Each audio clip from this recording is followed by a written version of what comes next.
Actually just going to run through several questions that were on the panel. So one was, how might AI systems detect and challenge their own potential biases? And I think that we kind of see an example of what this could look like in DeepSeek's model, where you can see its chain of thought reasoning, and it provides a little transparency into how the AI model is reaching its conclusions. And so this allows for bias detectors to kind of go off as problematic reasoning happens, right? And so OpenAI, Anthropic, Gemini, they're all implementing self-reflective loops into their models to just fix their outputs. But I think ultimately these efforts are still guided by human determinants. And so when you have a human that determines it, you're going to have some subjectivity that exists in this. And so I don't think the core issue is whether AI can detect bias. It's going to be really about who defines what the bias is. And so some groups, if you look at just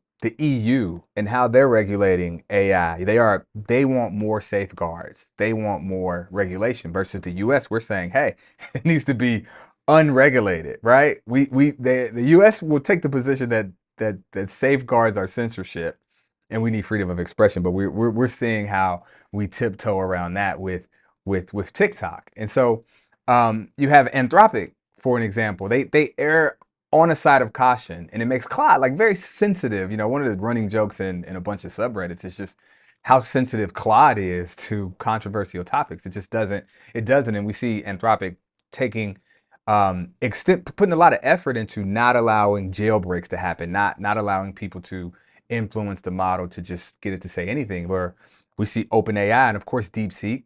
You know, I've been testing what their level of censorship is, and so I think that when if you go back in my videos, you'll see I did a series on ChatGPT and patois and Ebonics, African American vernacular English, and excuse me.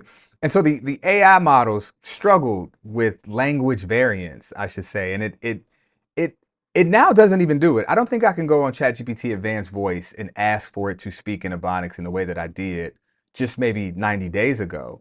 And so what happens here is if the AI is flagging everything at least unfamiliar or doesn't know how to navigate cultural appropriation versus appreciation, then the model just erases rather than engaging with it appropriately or properly. And so this what you have now is, because these are language models, this could potentially lead to like this linguistic erasure. If language is how we operate inside of these models, you'll have this linguistic erasure where dialects and cultural nuances and other perspectives outside of a dominant framework are just completely stripped away. And so I think the bigger issue is policy, right? It's not the AIs are just, they're just machines.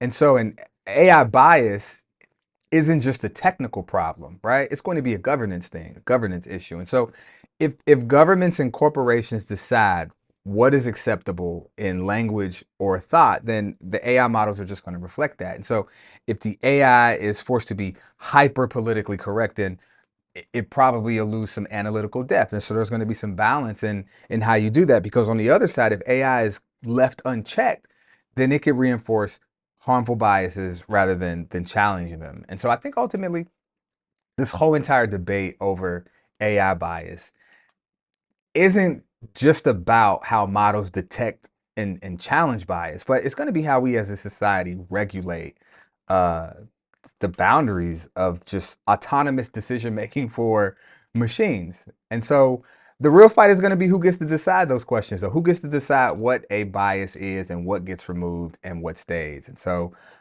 anyway, I'm just sharing thoughts from what I thought was an excellent panel from the Gather Race. And I think that these are questions that we are going to have the answers to very, very soon. So let me know if you guys have any questions and further thoughts about AI biases and how we approach this from a legislative body.